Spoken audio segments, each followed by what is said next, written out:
Good day, everyone. My name is Jhade Gebusion, and my reporting is all about transfer of motor skill learning, sports, and exercises. First, what is transfer of learning? It is the influence of the learning of a new skill into another. It means you can acquire a skill through observing in that some kind of situation you want to know in that skill. So, here are the learning outcomes. First is the positive transfer, negative transfer, proactive transfer, retroactive transfer, bilateral transfer, zero transfer, stimulus generalization, and response generalization. First is the positive transfer. The effect of previously learned skill has a beneficial effect on another. It means having already mastered one skill makes the second skill looks easier, like for this example. The tennis serve and the javelin throw. Tennis serve looks very similar in javelin throw because of their overarm throwing that uses force to make a serving or make a throwing. Second is the negative transfer. The effect of the previously learned skill is damaging to the learning or performance of the new skill. Like for example, ang sa badminton and sa table tennis. Same sila nga racket sports, pero different ilang nga responses because makita mo man sa game nila nga ang badminton gagamit sang court na lapad kag ang table tennis is gagamit sila lamisa. And also, sa table tennis gagamit sila bola maghampang. And sa badminton, gagamit sila shuttlecock. And also sa serving nila is different gid. So third is the proactive transfer. A skill learned in the past affects a skill currently being learned in the future. Like for this example, the volleyball serve and the tennis serve.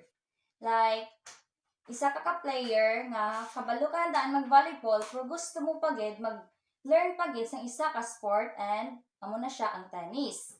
So, ang imo nga na-learn nga skill like pag-serve mo, pwede mo siya magamit nga mag-serve ka sa tennis.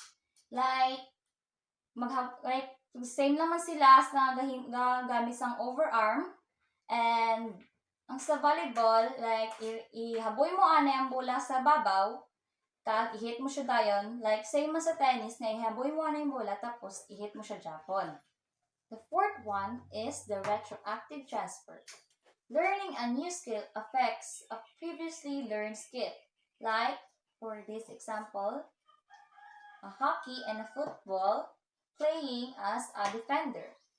It is very positive that in playing hockey, it is the same as in playing football when it comes in defending.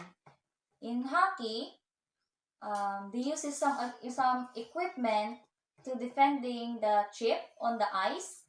And in football, they use their legs as to protect the ball from the opponent that they want to make it safe. The fifth is the bilateral transfer. Bilateral transfer where the learning of one skill is transferred from one limb to another. It is known as the cross transfer, and when we say limb to limb, refers to the pair parts of your body. Like for this example, the football. Kung maghampang ka football, it is either gamiton mo ay mga left foot or your right foot. Kung mag-defend ka sa bola, para mahimo mo ang mga tricks mo para hindi makuha sang kontra ang bola. Kag kung mag-goal ka, it is either gamitin mo nga left foot or imo right foot para maano mo ang kontra, like patalangon mo. Sixth is the zero transfer, where there are no transferable elements between previously learned skill and the new ones about to be learned. It means there is no effect in learning a new skill. Like for this example, gymnastics and figure skating. They are both involves ng balance, flexibility, and coordination. And pareho man sila nga gasaot, and also they're using reflexes and anything that is very flexible in doing some things. Seventh is the stimulus generalization. The transfer of previously learned skills to a new situation can sometimes be generalized rather than specific to the situation. It means your previously learned skills can be generalized. Like, for example, rugby. Part ni siya sa mga ball games like sa mga basketball, soccer, football, or anything nga mga ball games. But sa rugby, defend mo siya by ginakupitan mo ang bola like hindi pwede maagaw sa iban. It is sometimes positive and negative. Mahambal mo siya positive like ihaboy mo siya sa isa mo nga upod, same man na sa kung maghaboy ka bola sa imo nga upod kung maghampang ka basketball. Pero makonsider mo siya nga negative ko ang imo naman nga hampang is sa football because sa football hindi gina pwede ang pag-carry mo sang bola pagkanto sa imo nga upod like kinahanglan mo gid siya sipaon. So the last one is the response generalization. When a performer has well learned a skill, they can begin to adapt the skill to vary it. Like for example is ang baseball pitcher.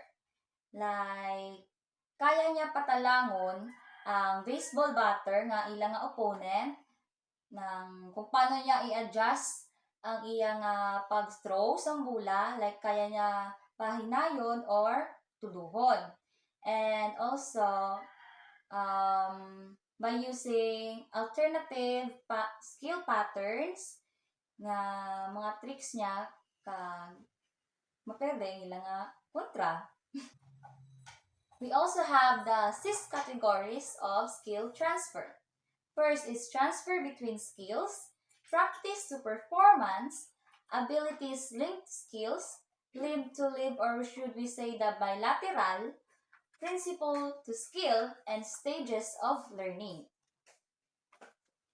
First is transfer between skills, such as all racket sports.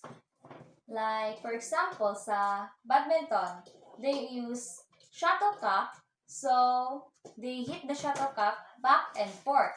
Like, for example naman, sa table tennis, they hit the ball also back and forth. Like, they are transferring skills from one another. Second is practice to performance. It is like transferring the skills you are learning in practice to a competition. Like, for example, in here, in volleyball, like they are practicing the way they hit the ball so that they can use it to the competition in volleyball, and sometimes they can do it with their opponent nga kaya nila patalangon like mahimo sila ay magamit sila spike, pero ang ginhimo gali is nagset sila gali anay kag nag-spike dayon. Next is abilities linked to skills. It means the connection of the abilities to skills. Like for this example in the picture, gymnast was performing in wood, or is it called pole?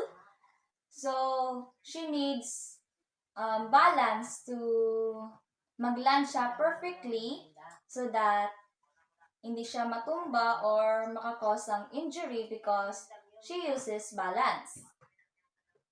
The fourth one is limb to limb or bilateral. It is also known as transferring to skills from one limb to another.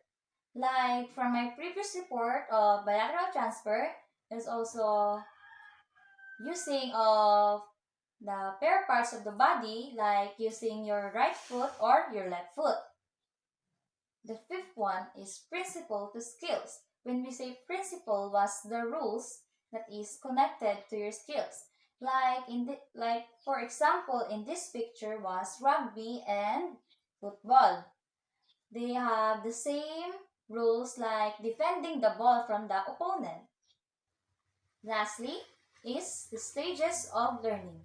Stages of learning was already reported by the previous reporter. So, the three stages of learning are cognitive, associative, and autonomous. Cognitive, also known as in novice level, associative, also known as in practice level, and autonomous, also known as in fine-tuning level. And that would be all. Thank you.